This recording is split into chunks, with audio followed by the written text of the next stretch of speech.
Human rights is, geez, that's a good question. Human rights. Oh, that's a tough one. Wow. Права человека. I don't even know how to give that a definition. I would probably have to do a little bit of homework or something. Any right that I think just as a normal, human, any... The rights that humans have? That's a very large debate. Menneskerettigheder kan betyde mange ting. Tú le puedes preguntar a 20 personas y te van a dar 20 diferentes opiniones. Non saprei, è una domanda complicatissima. Yes, we just take them for granted that they're there, but we don't even consider what they are.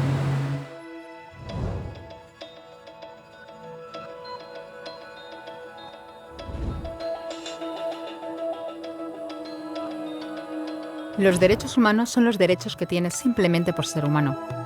Es la forma en que instintivamente esperas que se te trate y el trato que mereces como persona, como el derecho a vivir en libertad, hablar con franqueza y ser tratado con igualdad.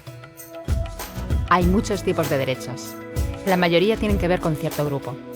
Pero los derechos humanos son los únicos que le corresponden absolutamente a todo el mundo en todas partes. Eso significa niños, gente mayor, pobres, jugadores de básquet, basureros, cantantes de rap, maestros, africanos, indios, albanos, cristianos, musulmanes, cabalistas, ateos, tu madre, tu padre, el vecino y tú. Todos tienen los mismos derechos humanos exactos. En otras palabras, son universales. Pero la cuestión sigue en pie. ¿Qué son? Name the human rights? What the human rights are? The right to live.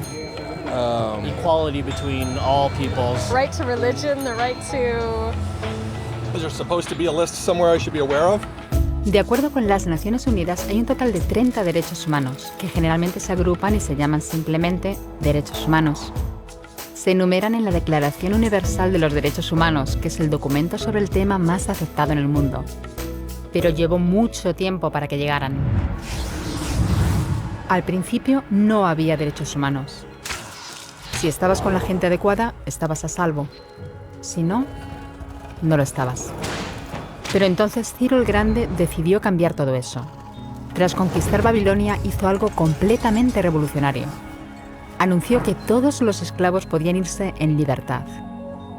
También dijo que la gente era libre de elegir su religión, sin importar de qué grupo fueran parte. Documentaron sus palabras en una tablilla de arcilla, conocida como el cilindro de Ciro, y así sin más nacieron los derechos humanos. La idea se extendió rápidamente, hasta Grecia, la India y al final hasta Roma.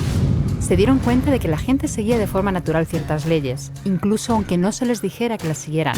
Llamaron a esto derecho natural, pero siguió siendo pisoteado por quienes se encontraban en el poder. No fue hasta 1000 años más tarde en Inglaterra donde finalmente hicieron que el rey estuviera de acuerdo en que nadie podía invalidar los derechos de la gente, ni siquiera un rey. Los derechos de la gente fueron finalmente reconocidos y estaban ahora a salvo de los que estaban en el poder. Hasta cierto punto. Todavía hizo falta que un grupo de rebeldes británicos declarara su independencia antes de que el rey entendiera que todos los hombres han sido creados iguales. Es decir, no es que a él le gustara la idea, sino que no pudo pararles, y así nació América. Los franceses siguieron inmediatamente con su propia revolución por sus propios derechos. Su lista era más larga e insistían en que esos derechos no eran solo inventados, eran naturales. El concepto romano de derecho natural se había convertido en derechos naturales. Por desgracia, no todo el mundo estaba tan entusiasmado. En Francia, un general llamado Napoleón decidió derrocar la nueva democracia francesa y se coronó a sí mismo emperador del mundo.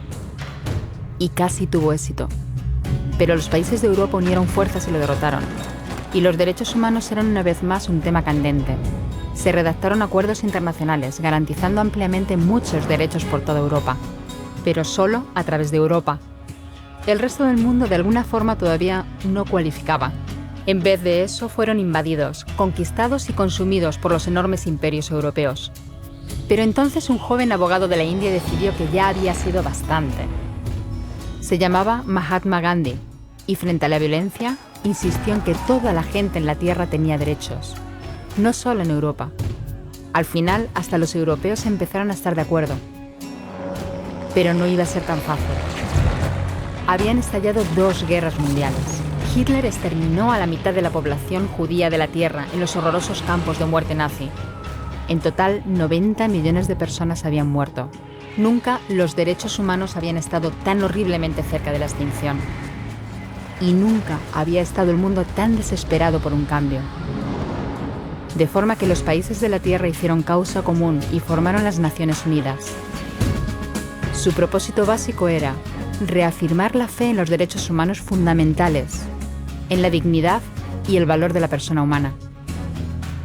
¿Pero qué eran los derechos humanos? ¿Eran las proclamaciones de Ciro? ¿El derecho natural de Roma? ¿Las declaraciones de Francia?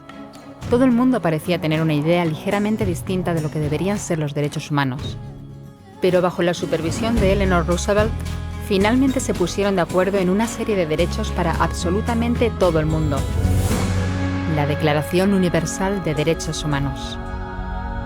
El concepto francés de los derechos naturales se había convertido finalmente en los derechos humanos. Así que, en resumen, al principio solo unos cuantos afortunados tenían derecho alguno, hasta que uno de ellos decidió, oye, otra gente también debería tener derechos, lo que fue estupendo, salvo que no todo el mundo estuvo de acuerdo. Y solo que llevó unos cuantos miles de años de lucha, declaraciones y más lucha hasta que finalmente todo el mundo estuvo de acuerdo en que los derechos humanos deberían ser para todos. Y vivieron felices y comieron perdices. Salvo que hay un pequeño problema. Si la gente tiene derecho a la comida y el cobijo, ¿por qué hay 16.000 niños muriendo de hambre cada día? 1 cada 5 segundos. Si la gente tiene libertad de expresión, ¿por qué hay miles de personas en prisión por hablar claro? Si la gente tiene derecho a la educación, ¿por qué hay más de 1.000 millones de adultos incapaces de leer? Si la esclavitud ha sido abolida verdaderamente, ¿por qué hay 27 millones de personas todavía esclavizadas hoy en día? Más del doble de las que había en el siglo XIX. El hecho es que, cuando se firmó, la Declaración Universal de los Derechos Humanos no tenía la fuerza de la ley. Era opcional.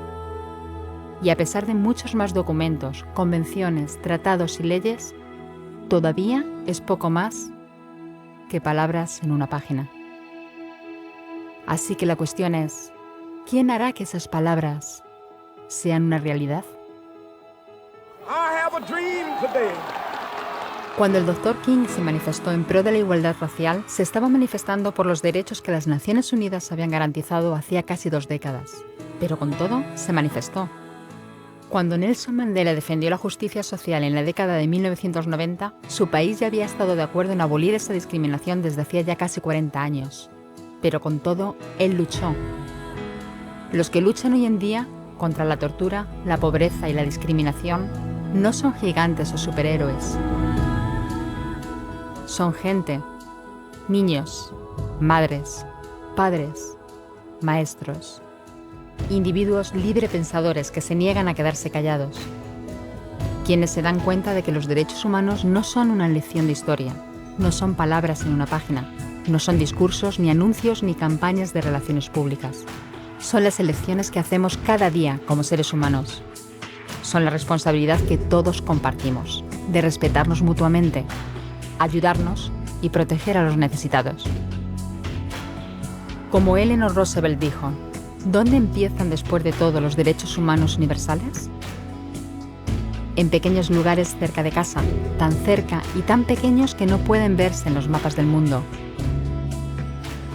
Aún así, son el mundo de la persona individual, el barrio donde vive, la escuela o la universidad a la que asiste, la fábrica, la granja o la oficina donde trabaja. Esos son los lugares donde cada hombre, mujer y niño buscan justicia igualitaria, igualdad de oportunidades, dignidad igualitaria sin discriminación. A menos que esos derechos tengan un significado ahí, tienen muy poco significado en cualquier otra parte.